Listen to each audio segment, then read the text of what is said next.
저는 남편을 데리고 살고 있는 40대 주부입니다. 저희 남편이 철이 없다고 설명을 드렸는데 아마 답답하심이 더 크실 수도 있을 것 같네요. 하지만 지금은 변화하려고 노력 중인 사람이니까 모쪼록 너무 답답해 마시길 바랍니다. 제가 들려드릴 이야기는 시댁에 관한 이야기인데요.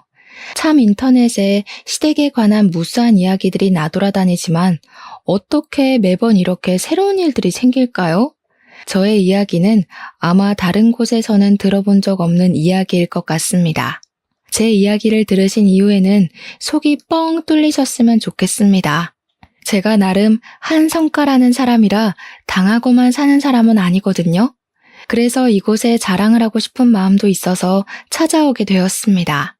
똑 부러진 저의 처신에 박수를 보내보면서 지금부터 제 이야기를 시작해보도록 하겠습니다. 가볍고 즐겁게 즐기면서 들어주시면 감사하겠습니다. 저는 꽤 고급진 레스토랑을 운영하고 있는 중입니다. 제 나이에 비하면 꽤 일찍 사업이 성공을 한 편인데 코스 요리를 위주로 하는 소위 말하는 파인다이닝 같은 곳이라고 생각하시면 이해하기가 쉬울 것 같습니다. 그리고 저에게는 남동생이 하나 있는데 우애가 꽤 좋은 편이고 동생이 호텔 주방에서 꽤 오랜 시간 일을 했었기 때문에 둘이서 차린 레스토랑입니다. 제 남동생은 대학을 가지 않고 특성화 고등학교를 졸업해서 고등학교 2학년 때부터 호텔 주방에서 일을 하기 시작했고요. 20살부터는 본격적으로 이 일을 했습니다. 딱 10년이라는 시간을 호텔 주방에서 일을 했고 30살이 되자마자 저와 같이 지금 운영 중인 레스토랑을 차리게 되었습니다. 투자금을 나눠서 차리긴 했는데 투자금의 70% 정도가 제 주머니에서 나오게 되었습니다. 그러니까 이 레스토랑의 실질적인 주인은 저라는 소리입니다. 저는 경영학과를 졸업하고 난 뒤에 투자회사에 들어가게 되었는데 그때 한창 오르락내리락 하며 투자의 조짐이 보였던 것이 바로 코인이라는 것이었습니다. 몇 년 전에 코인이 몇 천만 원까지 올라가고 너도 나도 눈이 돌아서 투자했던 그때 말입니다. 저는 정확하게 이야기하긴 어렵지만 코인 자체를 아주 오래전에 알게 되었고 아주 푼돈일 때 이게 정말 말처럼 미래의 화폐가 될까 싶어서 조금 사뒀습니다. 그땐 그냥 호기심이 컸고 미래에 대한 걱정을 하고 있었던 철없던 학생 시절이었기에 큰 돈이 아닌 정말 작은 푼돈으로 사뒀었습니다. 몇 년의 세월이 흐르고 전혀 오르는 기세도 없고 해서 까먹고 있었는데 어느 날 코인이라는 게 대박이 터지게 된 것입니다. 살 때만 해도 돈이 될 거라는 생각을 못했고 수익이 난다고 해봐야 주식이랑 비슷하겠거니 끽해봐야 10% 정도 걸리겠구나 싶었거든요. 몇 년 전에 뉴스에서 코인이 억 단위를 돌파할 가능성이 있다는 걸 보고 번뜩 생각이 나서 찾아보니까 예전에 사둔 코인이 고스란히 있더라고요. 재미삼아서 몇 개 사둔 거라 억만장자까지는 되지 못했지만 레스토랑을 차릴 돈은 충분히 벌게 되었습니다. 제가 예상했던 수익이 아니었기 때문에 일단 뭘 할까 고민을 하다가 매일같이 쳇바퀴처럼 굴러가는 일상의 무료함을 느끼게 되었고 창업을 준비하게 되었습니다. 그때 1인 식당 같은 데 유행했을 때라 그렇게 꾸며볼까 했지만 아예 고급스러움을 강조한 레스토랑이 좋겠다는 생각을 하게 되었습니다. 호텔 주방에서 일을 잘하고 있던 동생을 몇 날 며칠 동안 꼬시니 동생도 결국에는 저에게 넘어오게 되었습니다. 동생은 호텔 주방에 사직서를 내고 저와 함께 일을 하기 시작하며 제 나이 32살에 시작한 이 레스토랑은 1년 만에 엄청난 홍보 효과를 누려 번창하게 되었습니다. SNS를 통한 홍보를 시작했는데 인플루언서라는 사람들을 끼고 장사를 하니 사람들의 호기심을 자극했는지 저절로 손님들이 찾아오더라고요. 이후에 방송에도 몇 번 장소를 제공하면서 저희 레스토랑은 예약 없이는 들어올 수 없는 곳이 되었습니다. 아무튼 저의 배경 설명이 꽤 장황하게 이루어졌는데 이런 사정을 남편은 하나도 모르고 있었습니다. 제가 레스토랑을 차리기 3년 전에 남편이랑 결혼을 했는데 이때는 투자회사에서 일을 하고 있을 때였습니다. 같은 회사에 다니고 있던 남편과 저는 사내 연애를 1년 동안 하게 되었고, 제 나이가 29살이 되었을 때 남편에게 프로포즈를 받고 결혼을 하게 되었습니다.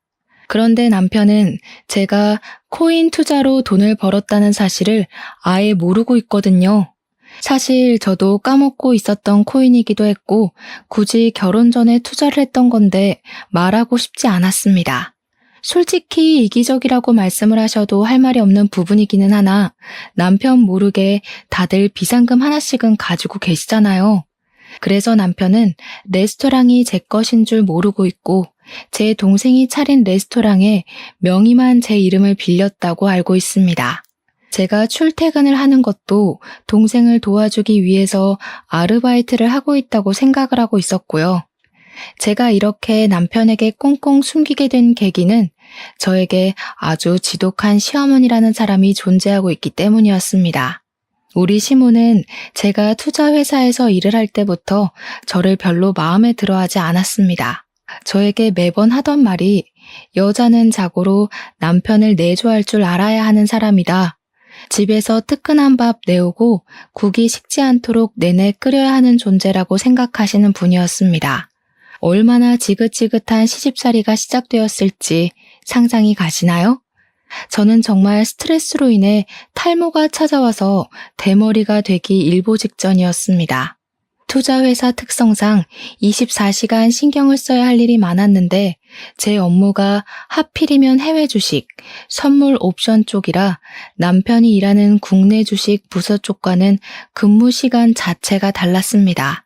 그러니까 저한테 시모는 매번 여자가 밤에 일을 하는 게 말이 되냐면서 누가 보면 어디 주점 같은 데서 일하는 줄 알겠다고 저에게 모욕을 주시곤 했습니다. 제가 일이 더 들쑥날쑥한 만큼 당연히 월급도 제가 조금 더 높았는데 근무 시간을 따지고 보면 당연히 제가 높을 수밖에 없었습니다. 그런데 시모는 그런 부분까지도 마음에 들지 않았던 것인지 저에게 그깟 푼돈 벌어서 뭐하냐고 저에게 내조가 우선이 되어야 한다고 말을 하더라고요. 그깟 푼돈이 본인 아들이 벌어오는 돈보다 많다는 사실을 알면서도 왜 그렇게 말씀을 하시는지 모르겠습니다. 그 뒤에는 저에게 퇴사를 해라, 퇴사를 하고 나면 그 자리에 우리 아들이 들어가게 손을 좀 써봐라 하시는 게 아니겠습니까? 우리 아들이 먼저 승진을 해야 하는데 왜 네가 먼저 승진을 하냐면서 저에게 화를 내기도 하셨고요. 당연히 제가 먼저 입사를 했는데 제가 먼저 승진이 되어야죠. 남자는 군대를 가기 때문에 취업이 늦어진다면서 이래서 남자는 손해라고 저에게 따지는데 국방부에 가서 따지시라고 했죠 뭐. 아무튼 일이 너무 힘들기도 했고 남편도 저에게 임신에 관한 이야기를 꺼낼 무렵 제가 레스토랑을 오픈하겠다고 마음을 먹게 되었습니다. 그래서 저는 7년을 다닌 회사를 퇴사하고 남동생이랑 레스토랑을 차리겠다는 이야기를 남편에게 선언하듯 했습니다. 당연히 남편은 퇴직이 무슨 소리냐고 저에게 절대로 안 된다며 반대를 했고 무슨 돈이 있어서 레스토랑을 차리겠다고 하냐고 철이 없다고 했습니다. 제가 퇴직금으로 수령할 돈이 5천만 원이 조금 안 되었는데 그 돈 다 쏟아부어도 가게는커녕 간판도 못 달 것이라고 저에게 현실을 바라보라고 하더라고요. 돈을 자기한테 맡겨라, 자기가 투자를 해서 불려주겠다고 하는데 투자로만 따지면 제가 실적은 더 좋았는데 무슨 소리인 건지. 저는 남편에게 제가 알아서 잘해볼 테니까 신경 쓰지 말아라. 나도 다 계획이 있다고 말을 했더니 씩씩거리면서 그럼 자기 퇴직금도 자기 마음대로 하겠다고 하더라고요. 순간 짜증이 나서 남동생이 가게를 차리겠다고 했는데 저는 이름만 빌려주고 직원으로 일을 도와주기로 했다고 돈은 한 푼도 안 쓴다고 거짓말을 했습니다. 남편이 보는 앞에서 퇴직금으로 받은 돈을 모조리 장기적금으로 걸어버렸더니 그제야 남편이 웃으면서 진작 말을 하지 그랬어 하더라고요. 도대체 남편이 무슨 자격으로 제 돈을 가지고 이래라 저래라인 건지 모르겠지만 저도 남편의 퇴직금을 건드릴 생각이 없었거든요. 아무튼 코인 투자로 몇 억 벌었다는 사실을 말이라도 했으면 난리가 났을 것 같더라고요. 비밀로 하길 참 잘했죠 뭐. 그 이후에 레스토랑 준비하고 자리 잡고 저희 부부도 결혼한 지 4년 차에 접어들게 되었는데 한 가지 문제가 있었습니다. 바로 저희 부부 사이에 아이가 들어서질 않는다는 것이었습니다. 제 나이가 33살이라 저도 조바심이 나기 시작했거든요. 딱히 피임을 하는 것도 아닌데 아이 소식이 없어서 제가 스트레스를 받자 남동생이 오히려 저를 위로해 주더라고요. 다 때가 되면 찾아오는 거라더라. 조바심을 가지지 말라고요. 제가 남동생과 우애가 좋은 이유가 이런 데서 나오는 거죠. 레스토랑이 자리를 잡을 때까지 또 제가 고생을 엄청나게 하긴 했습니다. 쉽게 된 것처럼 설명했지만 속사정에 들어가면 밑도 끝도 없는 것이지 않겠습니까? 물론 초반에는 손님이 없어서 썩어가는 식재료에 돈이 아까워서 눈물을 흘리곤 했었습니다. 그런데 장사가 잘 된 이후에는 정말 예상치도 못했던 복병이 끼어들게 하는 바람에 다른 의미로 눈물을 삼키게 되었습니다.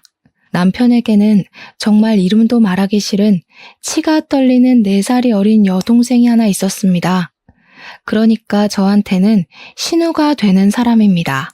그런데 우리 신우가 참 개뿔도 가진 게 없으면서 허세란 허세는 어마어마한 계집애가 아니겠습니까?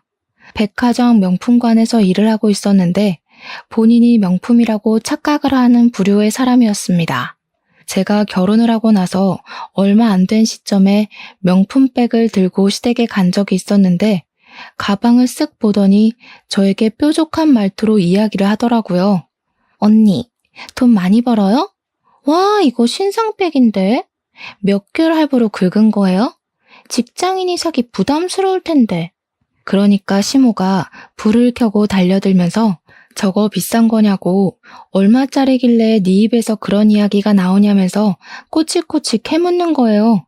신우가 뭔가 잘 걸렸다 하는 얼굴로 시모한테 저 가방 600만 원짜리 가방이라면서 신상백이라며 저를 보면서 이야기를 하더라고요. 그러니 시모가 완전히 개거품을 물고는 지금 우리 아들 돈으로 그런 사치를 하고 있냐고 내조를 하랬더니 쓸데없는 데에 돈을 쓴다고 화를 내시더라고요. 저도 이런 일로 실랑이를 벌이는 게 싫었고 2번 다시 일어나지 말라는 법은 없으니까 한 번에 확실하게 말을 하는 게 좋겠다 싶었습니다. 이거 제가 번 돈으로 산 거예요.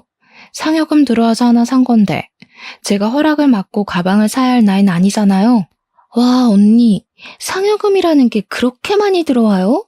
이럴 줄 알았으면 나도 오빠 따라서 투자회사에 취직할 걸 그랬다.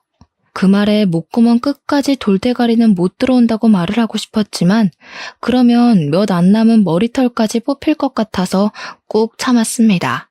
그냥 신우가 금방 포기할 걸 알고 있었기에 지금이라도 늦지 않았으니 취업 준비 한번 해보라고 이야기를 했습니다. 근데 시모 눈에는 제 상여금이니 뭐니 그런 이야기가 하나도 귀에 들어오지 않았었나 봐요. 저한테만 난리를 치시더라고요. 그 돈이면 우리 가족이 3달은 먹고 살 수 있을 돈인데 어쩜 그렇게 개념 없이 돈을 막 쓸 수 있냐고 그러다가 집까지 다 말아먹겠다고 하시는 겁니다.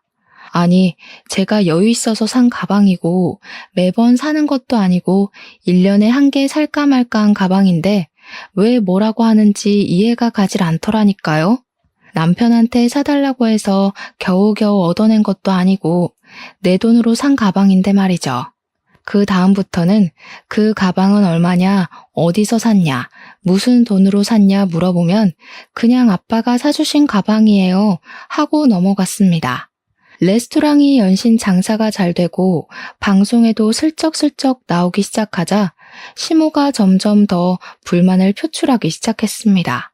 저한테 얼마 버냐고 대놓고 물어보시길래 저는 애 둘러서 벌만큼 번다고 이야기를 했습니다. 버는 금액 말하면 돈 내놓으라고 닥달하실 것 같았거든요. 그런데 레스토랑 특성상 주말이고 명절이고 없이 예약을 받아서 일을 하지 않겠습니까?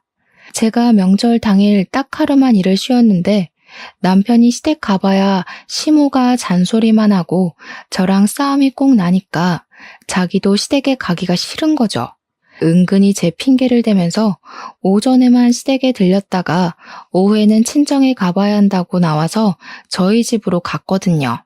시모는 그게 너무나도 서운했고 탓할 곳이 필요했는데 제가 레스토랑을 차린 이후부터 명절 당일만 방문을 했으니 제 탓이라고 생각을 하신 겁니다. 저한테 네가 벌어봐야 얼마나 번다고 그렇게 소처럼 일을 하냐, 언제는 그만두라던 투자회사에 남아있지 그랬냐 하시는데 짜증이 났죠. 어머님이 제가 그만둬야 남편이 승진을 할 수 있는 거 아니냐고 하셨잖아요. 근데 우리 남편은 제가 그만두고도 여전히 대리네요. 여자가 집에 찰스닥 달라붙어서 내조를 잘해야 남편이 길을 펴고 승승장구하는 법인데 네가 레스토랑을 한답시고 매번 밖에서 정말 그만 좀 해. 엄마는 왜 그렇게 잔소리를 해? 우리도 오늘 하루 쉬는 거 그냥 푹 쉬고 싶었는데 명절이라고 방문한 거야. 아이고, 예전에 엄마 말이라면 껌뻑 죽던 우리 아들이, 아휴, 마누라한테 얼마나 잡혀 살면 저렇게 팔불출이 됐을까. 제가 어이가 없어서 그냥 입 다물고 시모를 무시하기 시작했는데 계속 뒤통수에 대고 곡소리를 내시더라고요.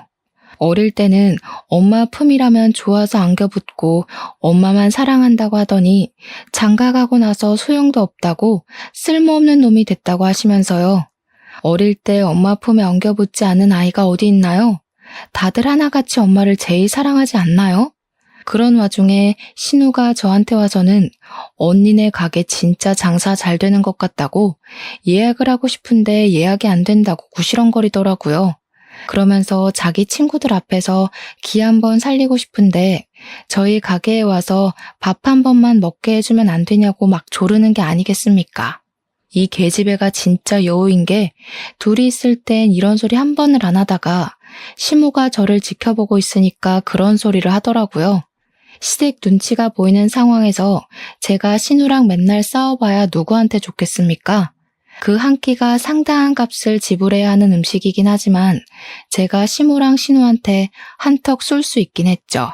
시모한테 그러면 시모랑 나를 잡고 한번 방문해서 밥 먹고 가라고 했더니 신우가 엄청나게 좋아하더라고요. 그러더니 며칠 뒤에 갑자기 오늘 갈게요 하고 문자 하나만 딱 보내놓은 게 아니겠습니까? 미리 연락을 해줘야 저희도 준비를 할 텐데 말이죠. 신우는 오늘밖에 시간이 안 돼서 그렇다면서 이해를 좀 해달라고 하더라고요.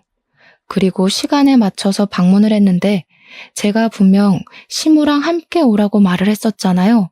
근데 제 친구들 3명을 끌고 떡하니 나타난 거예요. 허세 가득한 말투로 제일 좋은 걸로 4인분 달라고 하는데 한 대 쥐어받고 싶었습니다. 남동생한테 미안하긴 했지만 우리 신우가 친구를 끌고 왔으니까 잘 좀 신경 써서 요리해달라고 부탁을 했더니 남동생이 솜씨를 제대로 발휘했더라고요. 코스 요리에 포함되지 않은 디저트까지 내어주면서 우리 누나 잘 예쁨 받을 수 있게 잘 부탁드린다고 인사까지 하고 온 겁니다. 친구들은 너네 세연이 너무 멋있다 하면서 축켜 세워주니까 신우 어깨에 뽕이 가득 차올라서 생전하지도 않던 고맙다는 인사까지 저한테 하고 사라지더라고요. 이렇게 간단하게 신우의 마음을 사로잡을 수 있는 거였다면 진즉에 이런 걸 하고 말았는데 다음날 시무에게서 예상치 못한 연락이 왔습니다. 자기도 친구들이랑 제 레스토랑에 방문을 할 테니 어제 신우가 먹은 코스 요리 그대로 준비를 좀 해달라고요. 어이가 없었지만 이왕 봉사하기로 마음을 먹었으니까 몰아서 해준다는 느낌으로 동생에게 다시 한번 부탁을 했습니다. 이번에도 동생은 무척이나 신경을 써서 어르신들이 쉽게 먹을 수 있는 디저트까지 준비를 해서 코스 요리를 채워주었습니다. 시모 친구들이 어우 며느리가 아주 대단하네 하면서 칭찬을 해주시는 소리에 기분이 좋았는데 시모가 굼벵이도 주르는 재주가 있는 법이지 하더라고요. 그러면서 워낙 자기 아들이 돈을 잘 버니까 며느리가 이런 데서 일을 안 했으면 하는 게 솔직한 자기 심정이라고 하면서 은근히 저를 깎아내렸습니다. 여기서 백날 일해봐야 뭐해? 몸만 힘들지. 우리 아들이 벌어오는 돈의 반도 못 벌 텐데 고생만 하고. 차라리 집에서 내조하는 게 낫지 않겠어? 어때? 다들 그렇게 생각하지? 나만큼 며느리 생각하는 시어머니도 없다니까? 그런 말을 듣고 누가 좋아하겠습니까? 어이가 없네 하고 마는 거죠. 식사 맛있게 하셨냐고 어색하게 인사를 드리니까 시모 친구들이 나중에 우리 오면 잘해줘 하면서 잘 먹었다고 기분 좋게 말씀을 해주셨습니다. 그 뒤로 시모가 저에게 자기 친구가 간다고 하니까 잘해줘라. 지난번에 먹은 디저트가 맛있던데 따로 포장을 좀 해줘라 하는 명령을 하시더라고요. 이번에는 우리 교회 권사님이 방문을 하신다는데 그분은 따뜻한 차만 드시니까 대추차를 준비해라 하면서 말이죠. 사촌이 식당에 가보고 싶다고 했다면서 할인을 해달라고 당당하게 말씀을 하시는데 부탁도 아니고 명령조로 이야기를 하면 누가 기분 좋게 네 하고 대답을 하겠습니까? 처음 몇 번은 시모가 해달라는 대로 들어주다가 밑도 끝도 없이 요구를 하니까 예약 자리 없어요, 안 돼요 하고 거절을 하기 시작했습니다. 계속된 거절에 시모도 기분이 나빴는지 저한테 고작 그거 운영한다고 지금 유세를 떠는 거니 시모가 웃음니 하는 막말을 하시더라고요. 제가 대놓고 거절을 하기 시작하니까 시모도 점점 부탁하는 일이 뜸해졌는데 어느 날 신우가 결혼을 하겠다면서 폭탄 선언을 했습니다. 신우도 30이 넘었으니까 언젠간 시집을 가겠지 하긴 했지만 이렇게 갑작스러울지는 몰랐죠. 근데 신우가 글쎄 저한테 우리 가게에서 브라이덜 샤워인지 뭔지를 하겠다면서 장소를 빌려달라고 하는 게 아니겠습니까? 저한테 룸을 빌리고 싶다고 하길래 제가 몇 명이나 오는 거냐고 물어봤더니 총 7명이 사용을 할 거라고 하더라고요. 저희 가게에 딱 하나 룸이 있는데 이벤트를 원하는 손님들을 위해서 대관을 해드리고 있었거든요. 신우가 말한 날짜를 보니까 예약이 딱 없는 날짜길래 알겠다고 하고 룸 빌리는데 기본으로 들어가는 비용이 30만 원이라고 설명을 했습니다. 룸 대여값은 30만 원이고요. 1인당 코스 요리는 24만 원인데 20만 원에 해드릴게요. 서비스로 룸 꾸미는 비용은 제가 해드릴게요. 총 170만 원 보내주세요. 그랬더니 신우가 버럭 저에게 화를 내는 게 아니겠습니까? 언니, 지금 나한테 돈을 받으려고 그런 소리를 하는 거야? 아, 내가 그동안 언니를 너무 풀어줬지? 신우 무서운 게 뭔지 보여줘? 내가 결혼까지 하는데 선물을 쥐어줘도 모자랄 판에 지금 나한테 룸 비용에 음식값까지 받겠다고? 그것도 무려 170만 원이나? 내가 돈이 어디 있어서 그 돈을 내고 빌려. 그럴 거였으면 언니네 가게 안 가고 다른 데로 가지. 그냥 해줘. 지난번에도 공짜로 밥 먹게 해줘놓고 왜 그래? 그래도 양심은 있으니까 룸 빌리는 비용 30만 원은 낼게. 구구절절 돈 없다는 소리를 뭘 그렇게 열심히 화를 내면서 말을 하는지 세상에 공짜가 어디 있나요? 그리고 호의도 제가 해주고 싶어서 해줘야 호의죠. 저는 뭐 땅을 파서 장사하는 사람이냐고 공짜로는 안 된다고 그 가게 내 가게 아니라 동생 가게라고 이야기를 했더니 신우가 한풀 죽긴 하더라고요. 그래도 170만 원 내고 브라이덜 샤워를 할 수는 없었는지 제 동생한테 잘 좀 이야기를 해달라고 사돈 처녀가 결혼하는데 그 정도 인심을 쓸 수 있지 않겠니요? 제가 너무 피곤해서 동생한테 물어보긴 하겠지만 아마도 동생도 거절할 것 같다고 그렇게 쉽게 턱턱 해드릴 수 있는 게 아니라고 했습니다. 혹시 모르니까 꼭 다른 가게도 알아보시라고 이야기를 하고 집으로 왔는데 신우가 남편에게도 말을 해서 졸랐나 보더라고요. 남편이 어색하게 왔어? 할 말이 있는데 하길래 느낌이 딱 와서 남편의 입을 확 막아버렸습니다. 그게 여보? 아, 말하지 마. 신우가 나한테 무리한 거 요구하는 거 맞고 내가 그거 해줄 의무도 당연히 없는 거 알지? 나는 뭐 땅 파서 장사해? 나 월급 얼마 안 된다고 무시하는 것도 기분이 나쁜데 내가 왜 공짜로 신우 브라이덜 샤워인지 뭔지를 해줘야 하는 거야. 평소에 신우가 나한테 어떻게 했는지 당신도 알고 있지? 나 절대로 그 부탁 못 들어주니까 그런 줄 알아. 비용이 무려 170만 원이야, 170만 원. 170만 원이라는 소리에 남편도 기가 확 죽었는지 바로 신우한테 전화해서는 안 되겠다고 이야기를 하더라고요. 모질이처럼 쩔쩔매면서 이야기를 하는데 얼마나 철이 없고 바보 같아 보이든지 하고 싶은 말은 많았지만 하지 않았습니다. 결국 신우도 조르고 조르다가 남편이 안 될 것 같다고만 이야기를 하자 언성이 높아지기 시작했고 둘이 싸움을 하더라고요. 서로 네가 잘났니 내가 잘났니 하는데 유치해 죽겠고 결국에 신우는 그럭저럭한 호텔을 빌려서 브라이덜 샤워를 했더라고요. 그리고 신우가 결혼을 했고 그 이후에는 조용했습니다. 제가 명절 이외에는 시댁에 방문을 하지 않았고 일이 바쁘다는 핑계를 댔거든요. 남편은 자기 일이 조금 수월해지고 저도 안정을 찾게 되자 슬슬 아이를 가지자고 해서 준비를 하게 되었는데 3개월 만에 임신을 하게 되어서 경사가 났다고 난리가 났습니다. 동생은 저에게 이제 임신도 했으니까 일은 본인에게 맡겨두고 설렁설렁 하라고 배려를 해주었습니다. 장사가 워낙 잘 되어가니까 직원을 더 뽑으면 된다고 걱정하지 말라고 하더라고요. 어차피 가게의 제일 큰 투자자는 저였고 제가 굳이 가게에 나가지 않아도 월급은 들어오게 되어 있었으니까요. 남편에게는 동생이 육아휴직을 주기로 했다는 핑계를 대면서 가게에 나가지 않고 버티고 있었습니다. 제가 임신 7개월이 되었을 때 임신을 하면서 살이 많이 찌기도 했고 체질이 잘 붙는 체질이라 그런지 온몸이 퉁퉁 부어서 너무 힘든 하루하루를 보내고 있었습니다. 살이 급격하게 찌니까 허리도 너무 아프고 기침을 할 때마다 갈비뼈가 부서지는 느낌이 나서 정말 힘들어 죽는 줄 알았습니다.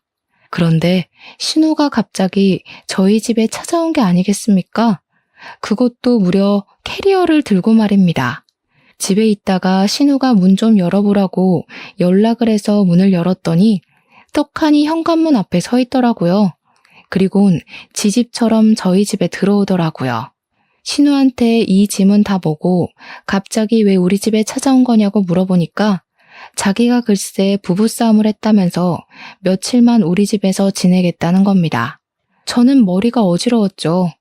왜 싸한 느낌은 항상 저를 비껴나가지 않는 건지 하늘이 원망스러웠고요. 그게 무슨 소리예요? 우리 집이 무슨 호텔인 줄 알아요? 그리고 부부싸움을 했으면 풀 생각을 해야지. 짐까지 싸들고 와서 가출하면 어떡해요. 아, 그만 좀 해, 그만. 짜증나니까. 임산부인 저에게 소리를 꽥 지르더라고요. 이게 왜 또 정신을 가출시키고 진상짓을 하나 했는데 남편이 집으로 돌아와 신우를 보고서는 한숨을 쉬더라고요. 본인이 알아듣게 집으로 가라고 이야기를 했는데 여길 기어코 찾아온 거라면서 저에게 변명을 막 했어요. 자기가 부른 거 아니라고 억울하다고요. 신우는 시끄러우니까 자기가 며칠만 있다가 나갈 거라고 제발 그냥 가만히 내버려 둬달라고 시위를 하더라고요. 제가 무슨 말을 해도 들리지 않는 사람인 것처럼 굴더니 아기 방으로 꾸며둔 작은 방에 글쎄 캐리어를 냅다 풀어버리는 거 아니겠습니까? 아기가 사용할 방이라서 소독까지 싹 다 해둔 방인데 너무나도 짜증이 나는 거예요. 남편은 제 기분 따윈 안중에도 없이 뭐 때문에 부부싸움을 했냐며 이야기라도 들어보자고 맥주를 꺼내오지를 않나. 쫓을 마음이 없다는 걸 알고 나서 제 속이 터지는 것 같았죠. 글쎄 신우가 부부싸움을 한 이유도 아주 사소했습니다. 신우가 음식물 쓰레기가 더러워서 못 버리겠다며 며칠을 그냥 내버려뒀대요. 한여름에 음식물 쓰레기를 집에 방치했으니까 파리가 꼬였고요. 우리 신우의 위생 개념이 정말 말도 안 되게 없는 거죠, 그냥. 파리가 웽웽 꼬이는데 음식물 쓰레기 처리는 안 하고 빨래도 제대로 안 해서 쉰내가 나고 그러니까 심해부가 난리가 난 겁니다. 거기다가 신우가 결혼을 하자마자 그놈의 내조를 하겠다면서 명품관 일도 그만둬서 백수로 지내고 있거든요. 이딴 식으로 할 거면 돈을 벌어오든가 아니면 집을 나가던가 둘 중 하나 하라고 소리를 쳐서 집을 나온 거라고 당당하게 이야기를 하더라고요. 남편이랑 둘이 맥주 마시면서 저한테 마른 안주 없냐고 진짜 주둥이를 한 대 때리고 싶었습니다. 임신 7개월인 올케한테 그런 거 시키고 싶냐고 했더니 자기가 너무 우울해서 그런다며 울먹였어요. 그래서 그냥 마른 안주 꺼내주고는 내일은 집에 가라고 했습니다. 도대체 술을 얼마나 마신 건지 저는 피곤해서 먼저 자고 아침에 일어났는데 집이 난장판이 되어 있더라고요. 정리도 하나도 안 해놓은 상태에서 남편은 거실 소파에서 자고 있고 신우는 아기 방에 깔아둔 토퍼에서 자고 있더라고요. 너무너무 화가 났습니다. 그 토퍼가 진짜 비싼 거고 세탁도 다 한 거고 아기 눕히려고 저도 한 번도 누워본 적 없는 토퍼였거든요. 짜증나는 마음에 둘 다 깨웠는데 눈 뜨자마자 한다는 소리가 해장국 끓였냐고 헛소리를 하는 거 있죠? 화가 머리끝까지 나서 신우 보고 당장 짐 싸서 집으로 가라고 축객령을 내렸습니다. 그러자 신우가 저보고 매정하다면서 심해부가 자기한테 사과를 할 때까지 절대로 안 돌아가겠다고 하더니 철판을 깔고 우리 집에 눌러붙은 겁니다. 이 계집애가 진짜 보자 하니까 하루에 수건을 5장씩 쓰는 게 아니겠습니까? 우리 집 수건을 제가 넉넉하게 두는 편이라 16장씩 두고 쓰는데 둘이 쓰면 일주일을 쓰거든요. 근데 이틀 만에 수건이 부족하더라고요. 배가 나와서 움직이기도 힘든데 집안일이 2배가 되니까 제가 도저히 못 견디겠기에 심해부에게 전화를 걸었습니다. 신우 당장 데려가라고. 우리 집에서 먹고 자고 하는데 임신해서 손 하나 까딱하기도 힘들어 죽겠는데 신우가 집을 난장판 만들고 있다고 했습니다. 그러니 한숨 푹 쉬면서 죄송하다고 퇴근하고 바로 오겠다고 하더라고요. 심해부가 퇴근하고 와서 신우 보고 화를 내면서 당장 짐 싸라고 하는데 신우는 그게 심해부가 자기한테 사과하러 온 거라고 생각하고 사과하라며 강짜를 부리더라고요. 심해부가 부글부글 끓는 게 눈에 보였습니다. 여기서 민폐 끼치지 말고 시댁으로 가라면서 심해부가 이혼하자고 하더라고요. 저랑 남편은 깜짝 놀랐죠. 신우가 황급히 심해부를 쫓아서 나가고 저는 비번부터 바꿔버렸습니다. 심해부가 강경하게 이혼을 하자고 했는지 신우가 울면서 시무한테 집안일 좀 알려달라고 매달리고 그랬대요. 남편이 저한테 꼭 이렇게까지 일을 벌였어야 했냐고 하면서 왜 심해부한테 연락을 해서 일을 크게 만드냐고 신우가 저 때문에 이혼하게 생겼다고 제 탓을 하더라고요. 시무도 똑같이 이야기를 하는데 사건의 발달은 신우가 음식물 쓰레기를 치우지 않아서 생긴 일인데요. 그렇게 며칠을 잔소리를 듣고 무시를 하고 지내고 있었는데 갑자기 남동생에게서 연락이 왔습니다. 신우가 가게에 룸을 예약했다고 하면서 룸비 예약금 30만 원까지 입금을 했다는 게 아니겠습니까? 제가 가게에 출근을 하지 않는 상태였으니까 남동생에게 돈 똑바로 받으라고 이야기를 했더니 알겠다고 했습니다. 그런데 30분쯤 뒤에 남동생에게서 다시 전화가 와서는 우리 신우가 글쎄 가게에서 제일 비싼 술을 가지고 오라고 했다는 겁니다. 저희 가게는 메뉴가 코스로 이루어져 있고 고급스러운 단품 메뉴들이 많아서 술도 정말 값이 장난 아니거든요. 정말 비싼 건데 1,000만 원대 가격으로 이루어진 술도 있고 몇백만 원짜리 술도 있고요. 순간 먹고 튀려고 하려는 건가 하는 생각이 들어서 남동생에게 말을 했습니다. 신우 돈 하나도 없어. 그러니까 비싼 술 줬다가 망하는 수가 있다. 말을 하는데 뒤에서 신우가 술 가지고 오라고 비싼 술 달라고 하면서 고함을 치는 게 아니겠습니까? 저도 적당히는 혼내줘야겠다 싶어서 남동생에게 150만 원짜리 와인이나 가져다 주라고 했습니다.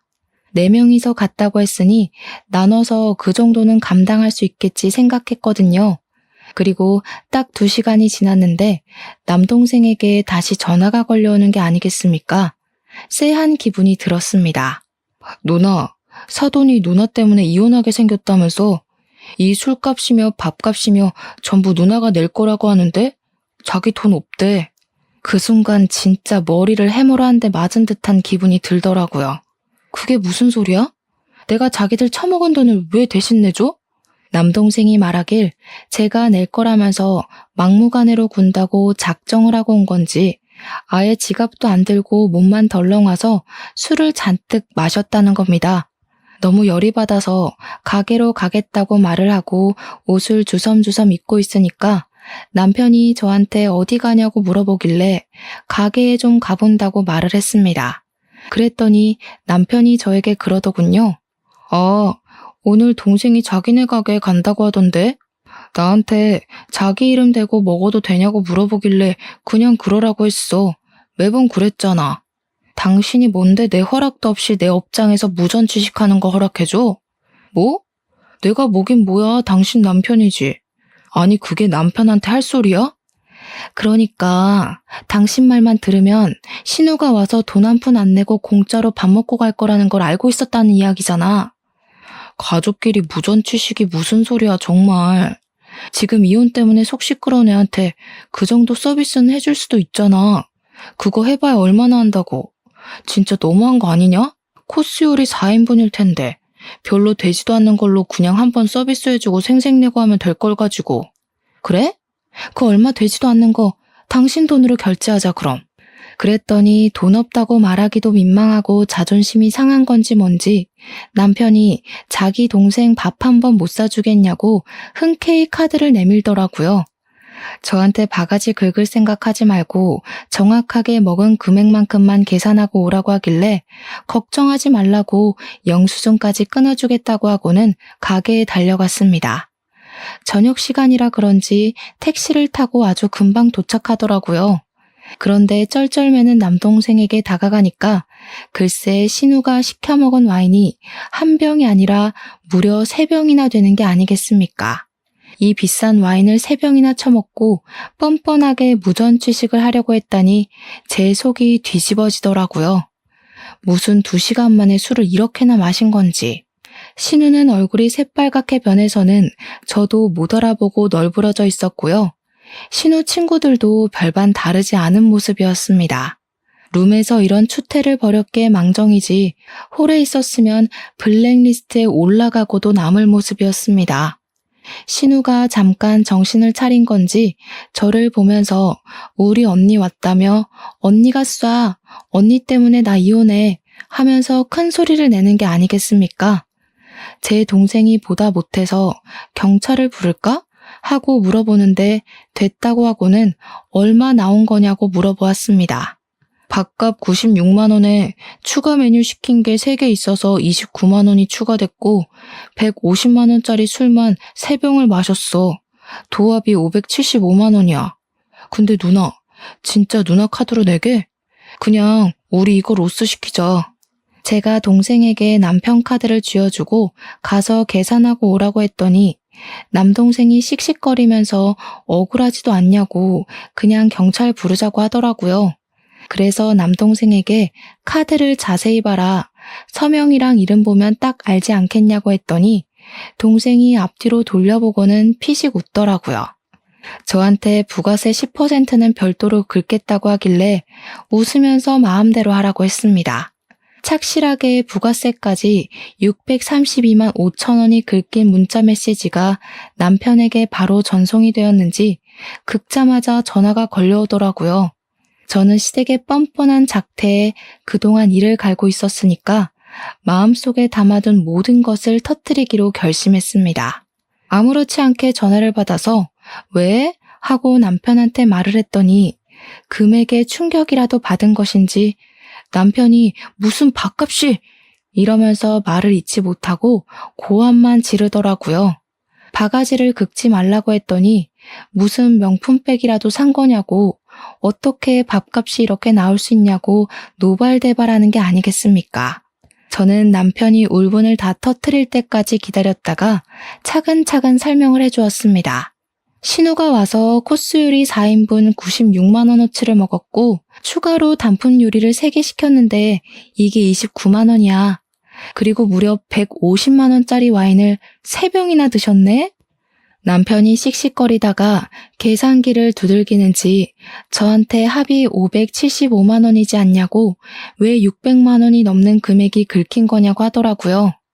아마 150만 원짜리 술 3병 마셨다는 말에 지도 부들부들 떨고 있는 것 같았습니다. 고객님, 부가세는 별도입니다. 10% 붙이셔야죠. 저는 뭐, 땅 파서 장사하나요? 어떻게 가족끼리 이런 식으로 등을 쳐먹을 수가 있어? 당장 집에 와서 이야기해. 카드도 전부 취소하고, 한 끼 밥값에 600만 원이 넘는 게 이상하잖아. 먹은 건 당연히 계산을 제대로 하셔야죠. 저는 바가지 안 긁고 정확하게 계산했을 뿐인데요. 카드 취소하면 그쪽 여동생은 무전 취식으로 경찰서에 인계할까요? 그리고 전화를 끊어버리고 휴대폰 전화도 꺼버렸습니다. 집으로 들어가 봐야 싸움만 날 게 뻔하니까 그 시간에 죄송스럽게도 친정으로 도망을 쳤죠. 남동생이 저한테 진짜 상황이 답이 없다면서 이걸 어떻게 잘 풀어나가야 할지 감이 안 온다고 하더라고요. 저라고 별 수 있겠습니까? 2번 다시는 이런 상황이 오지 않게 부딪히는 수밖에 없죠. 호의를 권리인 줄 아는 것 같으니 나는 더 이상 저런 시댁과 함께 살 수 없어. 그 말고 함께 저는 친정에 눌러붙었고 시모가 저에게 주제도 모르고 화를 내더라고요. 언제까지 가정은 나 몰라라 하고 친정에 있을 거냐고, 우리 아들이 너 때문에 밥도 제대로 못 먹고 출퇴근을 한다고 소리치는데 솔직히 가소로웠습니다. 밥은 둘째치고 내가 어제는 빨래까지 해주러 너네 집에 갔다 왔다. 너 정말 이혼당하고 싶어서 그러니? 이제는 너까지 이혼시켜야 속이 시원하겠어? 쥐꼬리만큼 벌어서 앞으로 어떻게 살게? 홀몸도 아니고 애까지 있으면서 여자 혼자 아이 낳아 키우면서 사는 게 쉬운 줄 알지? 그거 어려운 일이야. 네네, 잘 알겠고요. 혼자서 한번 해보고 말해드릴게요. 어려운지 쉬운지. 그 인간 반품하겠습니다. 그리고 바로 이혼 소장을 남편에게 보내버렸더니 그제야 덜컥한 건지 바로 친정으로 달려와서 무릎부터 꿇고 빌더라고요. 자기가 미쳤었던 것 같다면서 2번 다시는 시댁 편을 들지 않겠다. 명절에도 시댁에 가지 말자. 시댁 일에 불편한 거 만들지 않겠다고 빌었습니다. 저희 부모님께도 각서라도 쓰겠다면서 이혼은 죽어도 안 된다고 제 마음 좀 돌려달라고 부탁을 하더라고요. 진짜 잘못했다고 신우고 심우고 얼굴도 안 보게 살게 해주겠다면서 집에도 못 오게 하고 잔소리도 못하게 하겠대요. 아이처럼 엉엉 울면서 자기가 다 잘못했다고 제발 이혼은 안 된다고 비는데 참 마음이 그렇더라고요. 남편이 짜증나긴 했지만 그래도 사랑하는 사람이었고 저도 아이를 혼자 낳아서 키운다는 게 무서웠거든요. 저희 부모님도 이쯤 하면 됐다고 용서해 주라고 했고요. 그래서 결국 부모님이 보는 앞에서 각서를 썼고 이혼 서류는 파기하기로 했습니다. 그 뒤로 저는 무사히 출산을 잘했고요. 신우고 심우고 전부 저랑은 연락을 하지 않고 지내고 있습니다. 남편을 통해서만 말을 전하는 정도? 해가 지날수록 나날이 크는 아이를 보고 싶어서 죽으려고 하는데 제가 사과를 안 받아주겠다고 못 박았거든요. 덕분에 저는 시댁 간섭 없어서 편하고 갑질하면서 사는 재미까지 보고 있습니다. 남편도 제 말이라면 죽는 신용까지 하고요. 앞으로도 이렇게 오래오래 재미나게 살고 싶은 마음뿐입니다. 여러분들도 저처럼 속 시원하게 복수 한번 해주시고 을이 아닌 갑으로 사셨으면 좋겠습니다. 지금까지 제 속 시원한 이야기 들어주셔서 정말로 감사합니다.